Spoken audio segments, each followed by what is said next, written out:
제가 지난 4월 달에 이 사도행전 22장 1절로 21절까지를 나누어서 두 번 설교한 적이 있습니다. 바울의 간증이라 이렇게 제목을 달아서 설교를 했는데, 그때 제가 이 간증은 세 가지 부분으로 나눈다 이런 말씀을 드렸는데 기억이 나시는지 모르겠어요. 간증은 크게 세 뼈대로 나누는데, 첫째는 예수 믿기 전에 나의 상태가 어땠는가, 이게 간증의 첫 번째 부분입니다.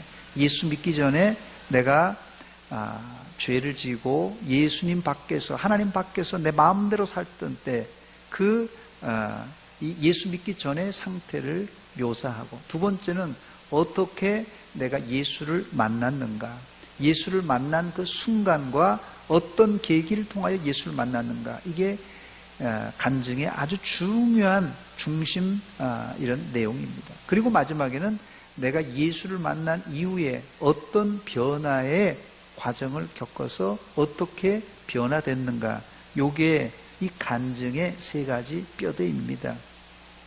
물론 이 바울 사도는 아주 드라마틱한, 아주 극적인 삶을 살았고, 또 극적으로 예수님을 만났기 때문에 이 세 가지 부분이 아주 착착 잘 구분될 수 있습니다.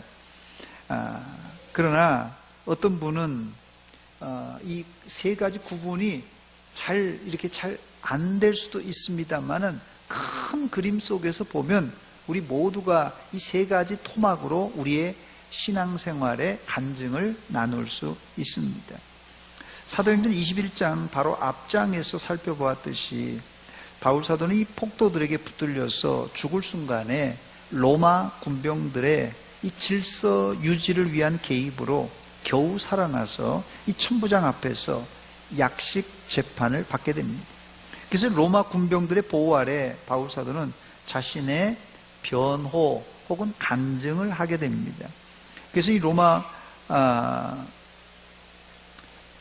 군병들의 보호 아래 있었지만 폭도들은 여전히 바울 사도를 죽이려고 혈안이 되어 있기 때문에 이 바울 사도가 그 했던 간증은 아주 자기의 삶을 혹은 이 복음을 아주 요약해서 했던 간증 설교와 같음에도 불구하고 바울 사도의 그 간증 설교 뭐 들어도 필요 없어요.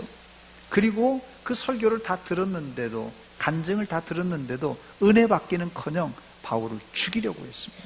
본문 22절, 23절이 그 내용입니다. 이 말하는 것까지 그들이 듣다가 소리질러 이르되 이러한 자는 세상에서 없애버리자 살려둘 자가 아니라 하여 떠들며 옷을 벗어 던지고 티끌을 공중에 날렸다 그랬어요. 첫 번째로 이 바울 사도의 은혜로운 간증 설교를 듣고 폭도들은 적대적인 반응을, 거부 반응을 보였습니다. 본문 22절에 이 말하는 것까지 그들이 듣다가 이렇게 되어 있어요.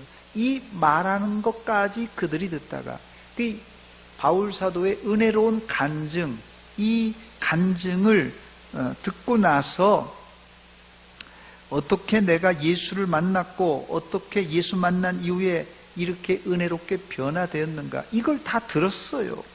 다 듣고 어떻게 반응했다고요? 그들은 소리를 질러 이러한 자는 세상에서 없애버리자 살려둘 자가 아니라 하면서 달라들어 죽이려고 했습니다.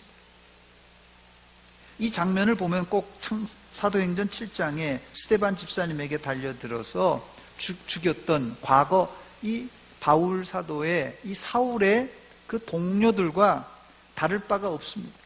사도행전 7장 54절입니다. 그들이 이 말을 듣고는 이 스데반 집사님의 설교를 듣고요, 스데반 집사님의 전도하는 설교를 듣고 마음에 찔리는 것까지 왔는데 그를 향하여 이를 갈거든 했어요.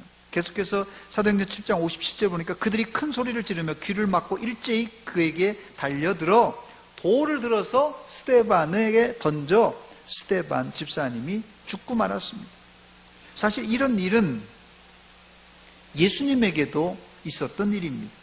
요한복음에 두 번이나 사람들이 예수님의 설교를 듣고 돌을 들어 치려고 했습니다. 요한복음 8장 59절입니다. 그들이 돌을 들어 치려 하거늘 예수께서 숨어 성전에서 나가시니라. 돌을 유대인들이 들어서 치려고 해서 예수님이 살짝 이제 숨어서 성전 밖으로 나가셨어요. 또 요한복음 10장 31절에도 유대인들이 다시 돌을 들어 치려 하거늘, 두 번이나 여러 번 더 있었겠지만 이 성경에는 두 번이나 요한 사도가 정확하게 돌을 들어서 유대인들이 예수님이 설교하고 나면 그 얘기, 은혜로운 얘기를 듣고는 돌을 들어 치려고 했고 돌을 들어 치려고 했습니다. 진리를 말하는 예수님과 스데반 집사님, 그리고 사도 바울을 군중들은 돌로 치려고 했습니다. 사실 이런 일은 신약 시대만 있었던 것이 아니라 구약 시대에도 있었습니다. 출애굽 때 이스라엘은 하나님의 종 모세를 향하여 돌을 들어 치려고 했습니다. 그렇습니다. 구약의 모세 시대, 예수님의 시대, 바울 시대, 아니 지금도 영적인 눈과 귀가 가려진 백성들은 복음과 진리를 듣고도 전하는 자를 돌로 치려고 한다는 사실입니다. 두 번째로, 그렇다면 이들은 왜 바울 사도가 말한 진리를 듣고 험악하게 반응했던 것입니까? 이 군중들이 예수님을 돌로 치려고 했는데 예수님의 어떤 설교를 듣고 이들이 화가 나서 돌로 치려고 했던 것입니까? 그 이유가 있는데 그 이유는 요한복음 8장 58절에 이런 말이 기록되어 있어요. 예수님이 아브라함이 나기 전부터 내가 있느니라. 아브라함이 나기 전부터 내가 있느니라. 예수님이 태어나기 전 아브라함은 거의 2000년 전의 사람이에요. 1600년, 700년 전의 사람입니다. 아니, 아브라함은 우리로 하자면 당군 할아버지와 같은 그 나라의 시조와 같은 사람이에요. 우리나라의 당군 할아버지 전에 내가 있었다 그러면 다 미친놈이라고 그러지. 그게 제정신이겠어요? 근데 이 예수님께서 이 이스라엘의 아버지와 같은, 이 조상과 같은 아브라함 전에 내가 있었다, 이렇게 얘기하니까 이것은 한마디로 해서 내 조상을, 내 할아버지를 모욕한 불경죄를 지었다고 그래서 돌을 들어서 예수님을 죽이려고 했던 것이에요. 우리 중에 아무리 조용하고 싸움을 안 하는 사람일지라도 누가 내 부모를 갖다가 모독하면, 자기를 모독하는 건 참을 수 있어도 내 부모를 모독하면 그거는 너 죽고 나 적자 덤벼드는 수밖에 없는 것입니다. 두 번째, 왜 사람들이 예수님을 죽이려고 했던 것입니까? 요한복음 10장 30절에 보니까 예수님이 나와 아버지는 하나이니라, 이런 얘기를 했어요. 나와 아버지는 하나님. 이것은 조상 모독죄가 아니라 하나님을 모독한 신성 모독죄에 해당합니다. 계명에도 하나님을 모독하는 자는 돌로 쳐 죽이라고 했어요. 그러나 이 두 가지 사건 다 이들이 예수님을 죽이려고 한 이유는 예수님이 하신 말씀을 이해할 수 없었기 때문에, 이해가 안 됐기 때문에 오해해서 예수님을 죽이려고 했던 것입니다. 예수님이 하신 말씀, 나는 아브라함이 태어나기 전에 존재했다, 이 말과 예수님은 하나님과 나와는 하나다라는 이 삼위일체 교리는 지금 우리 기독교가 믿는 교리 중에 가장 중요한 교리입니다. 그렇습니다. 예수님은 성자 예수님으로 창세 전에 계셨고 창조 때 하나님 아버지와 함께 창조하셨다는 사실을 믿는 사람은 예수님이 아브라함 전에 계셨다라는 말에 아멘 하고 믿을 수가 있습니다. 그러나 그렇지 못한 사람은 이 내용이 조상을 모독한 것이고 신성을 모독한 죄로 볼 수밖에 없었던 것입니다. 그래서 이스라엘 백성들이 예수님을 돌로 치려고 했던 것입니다. 이 사실에서 우리도 얼마든지 실수할 수 있다는 것을 우리가 알 수 있는데요. 우리 자신들도 내 머리로 이해되는 것만 믿고 내가 이해할 수 없는 부분은 안 믿는 경향들이 있다는 사실이에요. 그러나 여러분, 하나님의 존재, 예수님의 존재, 하나님의 기쁘신 뜻, 예수님의 기쁘신 뜻, 이것은 우리의 머리로 다 이해할 수가 없습니다. 그래서 하나님의 존재와 하나님의 뜻은 우리는 그것을 하나의 신비라고 부릅니다. 여러분, 하나님의 존재 방식, 삼위일체나 하나님의 존재 방식, 영원부터 영원까지 계시는 하나님의 존재하는 방식과 하나님의 기쁘신 뜻, 이거는 신비라고 볼 수밖에 없어요. 하나님의 존재가 어떻게 존재하는가, 우리가 그거를 다 이해가 됩니까? 하나님의 뜻을 여러분 다 이해할 수 있습니까? 우리의 머리로 다 이해하고 다 알 수 없지만 믿음으로 받아들일 때 그것은 우리에게 복이 되고 은혜가 되는 것입니다. 예를 들자면 여러분들이 가지고 있는, 예를 들어서 스마트폰이요. 스마트폰. 이 스마트폰 이 속을 한번 여러분 뜯어보셨습니까? 뭐 저는 안 뜯어봤습니다만은 뭐 뜯어보면 아마 복잡한 회로가 이 안에 들어져 있을 것이에요. 그러나 여러분들에게 한번 묻습니다. 그러면 여러분들이 스마트폰을 뜯어보고 그 속에 복잡한 회로를 알 수 없다고 이 스마트폰을 사용할 수 없습니까? 아닙니다. 내가 스마트폰의 내부 회로를 몰라도 사용하는 데는 전혀 지장이 없어요. 그냥 믿음으로 스마트폰을 가지고 통화하고 그 다음에 문자 보내면 되는 거예요. 믿음과 신앙도 마찬가지입니다. 어떤 분은 내가 아는 만큼, 내가 경험한 만큼 따져가면서 믿는 분들이 있는데, 이런 분들이 똑똑한 것 같지만 사실 이분들은 전능하신 하나님, 신비하신 하나님을 안 믿는 분들입니다. 하나님이 전능하심과 신비하심을 믿는 사람들은 하나님을 다 이해하지 못해도 아멘하고 믿음으로 고백할 수 있습니다. 그때 어떤 일이 벌어지는지 아십니까, 여러분? 그때 우리 안에 성령님께서 확신과 감동을 주셔서 우리가 확실하게 믿게 된다는 사실입니다. 저는 이런 경험을 너무너무 많이 해봤습니다. 사실 목사도 성경을 읽다 보면은 모르는 게 수두룩합니다. 모르는 게 수두룩해요.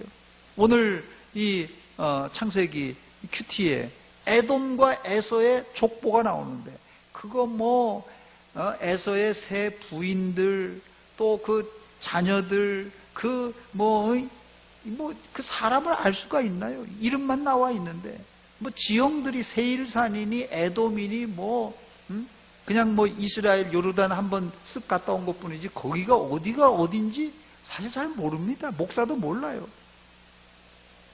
그런데 그 성경을 그냥 따지고 이걸 하는 것보다도 우리가 믿음으로 이 말씀, 하나님께서 우리에게 주셨다는 하나님의 말씀으로 받아들일 때, 그때 어떨 때는 지금은 이해 안 가지만 어떨 때는 구약을 읽다가 신약 성경이 이해가 되고 신약을 읽다가 구약이 이해되는 경우가 얼마나 많은지 모릅니다. 그러므로 여러분에게도 이런 하나님의 전능하심과 신비하심을 다 이해하지 못하더라도 아멘으로 받아들일 수 있는 믿음이 있으시기를 주의 이름으로 축원합니다. 마가복음 11장에 예수님께서 베다니에서 예루살렘으로 올라가시다가 시장하셔서 지나가다가 무화과 나무를 보시고는 열매가 있을까 하고 그것을 따먹으려고 했는데, 이 무화과 나무에 잎만 무성하지 열매는 하나도 없는 것입니다. 그래서 예수님은 느닷없이 이 무화과 나무를 향하여서 저주를 하십니다. 마가복음 11장 14절입니다. 이제부터 영원토록 사람이 내게서 열매를 따먹지 못하리라 저주를 했어요. 제자들도 다 들었습니다.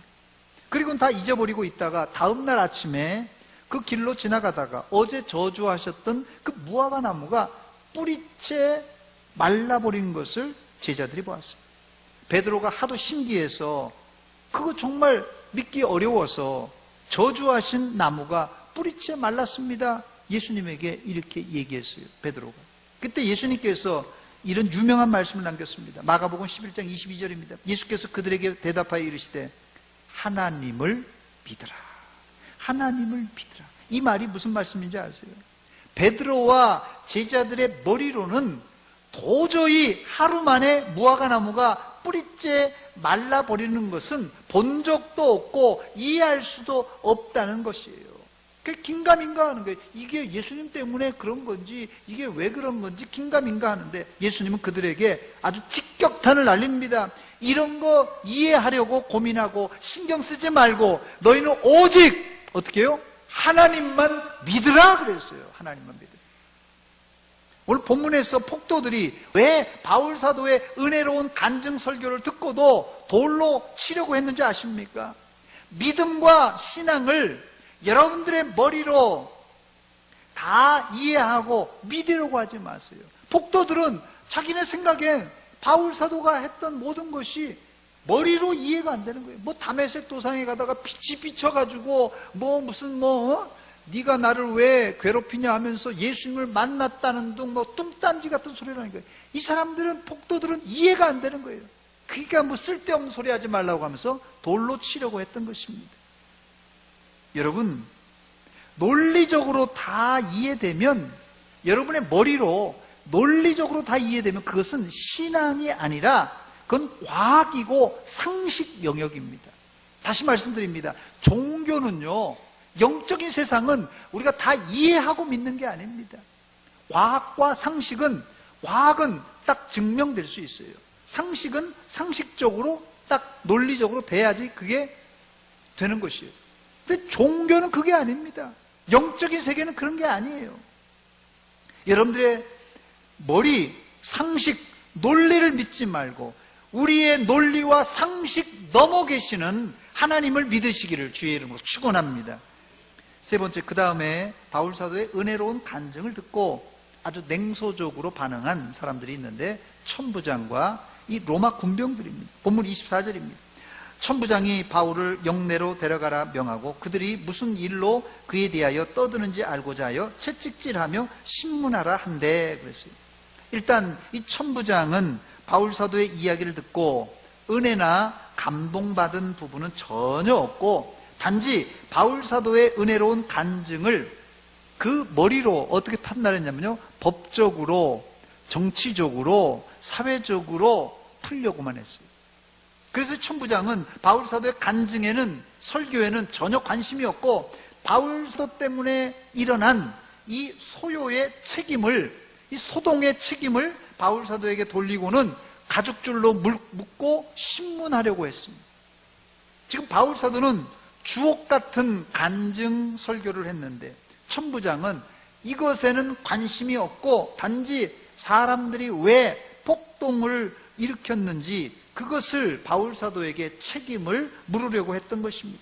요즘 말하면 바울 사도가 집시법 위반을 하지 않았는가 이래서 그런 죄목을 씌워서 신문을 하려고 하는 거예요. 지금 본문의 배경은 바울 혼자 하나님 편에 있고 예루살렘 온 사람들이 폭도로 변해서 바울 사도를 죽이려고 하고 있습니다. 바울 혼자 있고 예루살렘에 있는 모든 사람들이 폭도로 변해서 바울을 죽이려고 해요. 1대 100, 1대 1000, 1대 만이에요. 세상엔 지금 현재 우리가 살고 있는 이 세상의 원리로는 한 사람이 아무리 진리고 한 사람이 아무리 정당할지라도 다수의 원칙, 민주주의의 원칙에 따라 한 사람의 목소리는 군중 가운데 묻히고 말 것입니다. 다수를 위해 소수가 희생되는 것이 현 민주주의라는 허울을 쓴 반민주적인 법입니다. 모세도 똑같은 경우를 당했어요. 여호수아와 갈렙도 똑같은 경우를 경험했습니다. 진리와 비진리는 다수결로 결정할 수가 없습니다. 왜냐하면 하나님의 뜻은 다수결이 아니기 때문에 그렇습니다. 천부장은 바울 사도를 사도나 하나님의 종으로 보기보다는 군중을 선동하는 선동가나 이스라엘 사회를 혼란스럽게 만드는 혁명가로 알았습니다. 그러니 사도 바울의 말을 듣고 은혜 받을 리가 없죠. 결국 바울 사도는 꼼짝없이 결박당한 후에 이 천부장의 신문을 받기 위해서 채찍을 당할 수밖에 없는 상황이었습니다. 그런데 이때 반전이 일어납니다. 바울 사도는 반전이 일어나서 결박과 채찍을 피할 수가 있었습니다. 네 번째, 바울 사도가 이 결박과 채찍을 피할 수 있었던 이유는 바울 사도가 가진 로마 시민권 때문에 그렇습니다. 본문 25절입니다. 가죽줄로 바울을 매니 바울이 곁에 서 있는 백부장들로 이르되 너희가 로마 시민된 자를 죄도 정하지 아니하고 채찍질할 수 있느냐 이렇게 말합니다. 이때 26절에 백부장이 듣고는 천부장에게 가서 바울은 로마 시민이라고 보고를 합니다. 이때 천부장이 깜짝 놀라서 바울 사도에게 질문합니다. 27절입니다. 천부장이 와서 바울에게 말하되 내가 로마 시민이냐 내게 말하라. 그러니까 바울 사도가 이르되 그러하다 대답합니다. 이 대답을 듣고 천부장이 하는 말이 걸작입니다. 28절에 천부장이 대답하되 나는 돈을 많이 들여 이 시민권을 얻었노라. 이때 바울 사도는 뭐라고 합니까? 나는 나면서부터 로마 시민권자다 이렇게 대답합니다. 이 한마디에 신문하려던 사람들이 다 물러가고 천부장도 바울 사도가 로마 시민인 줄 알고 죄도 정하지 않고 결박한 것을 두려워했다고 말합니다.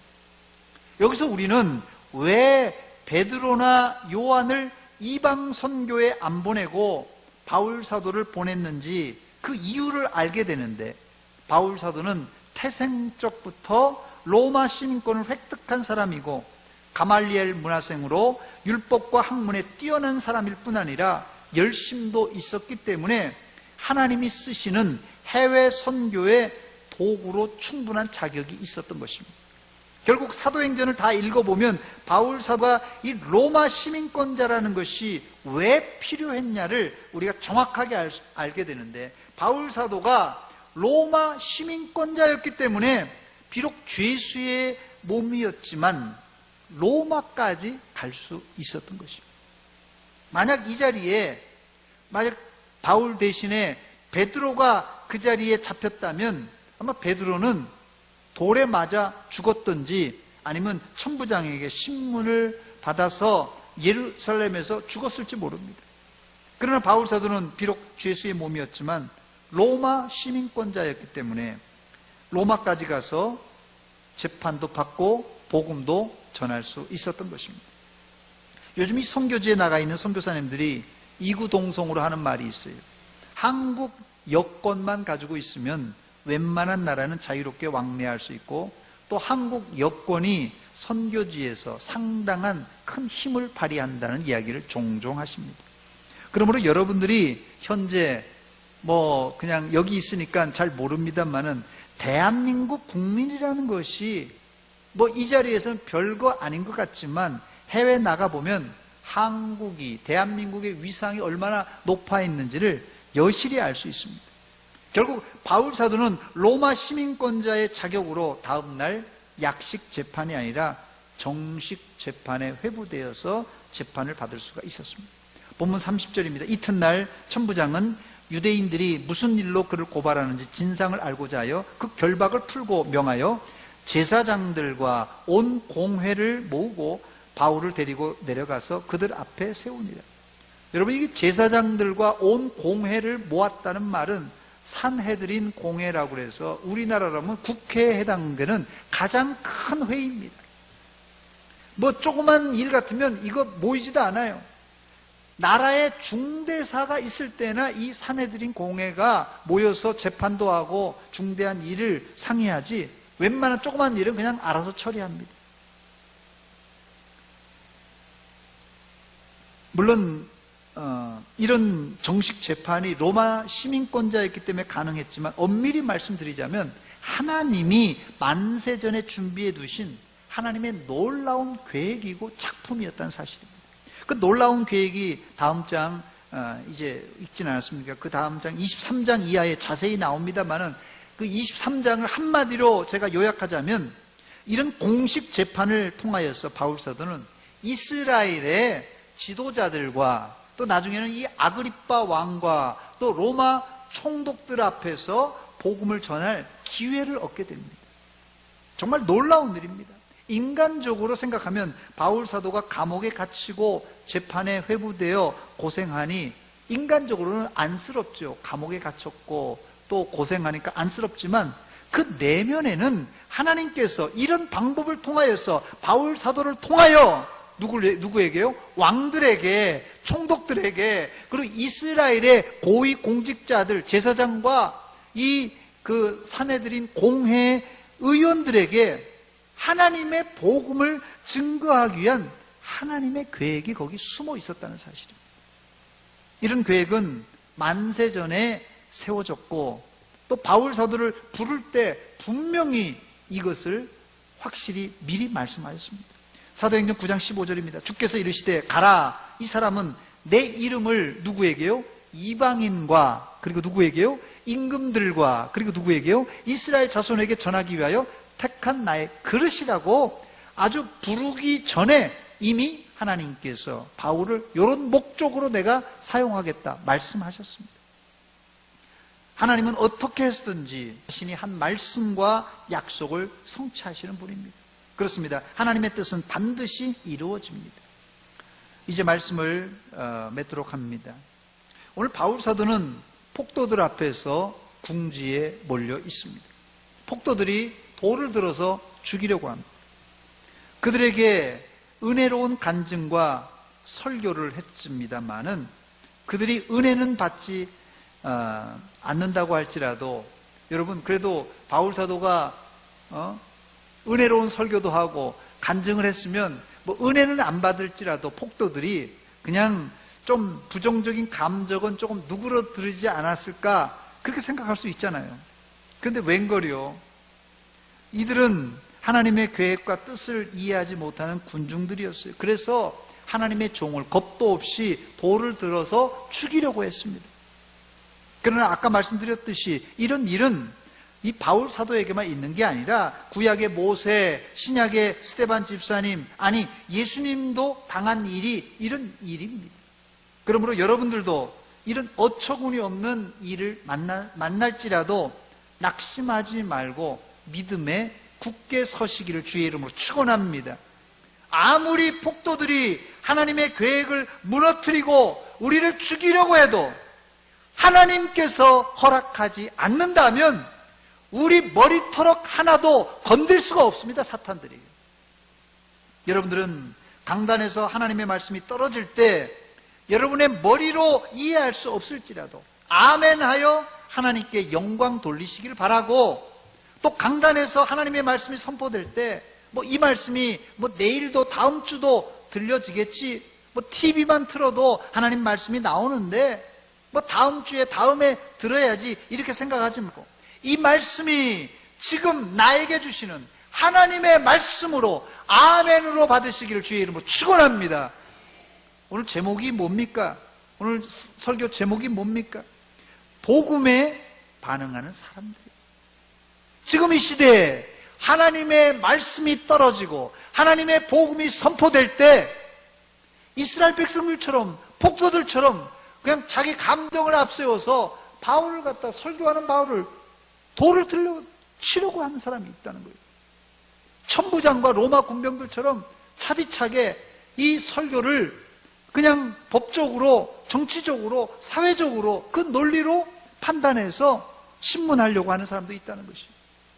그러나 우리는 이런 아름다운 설교, 이런 하나님의 말씀과 간증이 선포될 때 지금 나에게 주시는 하나님의 말씀으로 듣고 아멘하여 하나님께 영광 돌리시기를 축원합니다. 저를 한번 따라서 하시기 바랍니다. 하나님 말씀에 아멘합시다. 그렇습니다. 하나님 말씀에 아멘하는 자세가 복음에 제대로 반응하는 사람들입니다. 여러분들은 하나님 말씀에 복음에 제대로 반응하는 성숙한 그리스도인들이 되시기를 주의 이름으로 축원합니다. 축원합니다. 기도하겠습니다. 하나님 아버지, 은혜와 사랑 감사드립니다. 우리가 무엇이간데 날마다 시간마다 은혜로운 설교와 하나님의 말씀을 들려주십니다. 하나님 말씀 들을 때가 우리가 구원받을 때요, 하나님 말씀 들을 때가 회개할 때요, 하나님 말씀 들을 때가 은혜 받을 때인 줄 기억하고 이 말씀에 아멘하여 하나님께 영광 돌리는 성도들 되게 하여 주시옵소서. 예수님의 이름으로 기도하옵나이다. 아멘.